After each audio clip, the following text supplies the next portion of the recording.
actually allow you to do fluoroscopy and then normal radiography. This is the X-ray tube. This is the demarcator, which is called the coronator, and here you have the flat panel detector.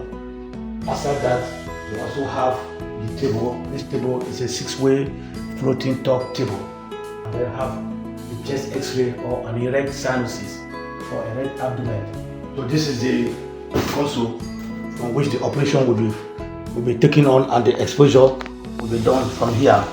This is the monitor that acquires the image after exposure has been done. This is the full switch, where after taking your exposure, you just step your leg on this one of it, and it allows you to acquire the image for the fluoroscopy. You can also see the factors that have been laid out on the board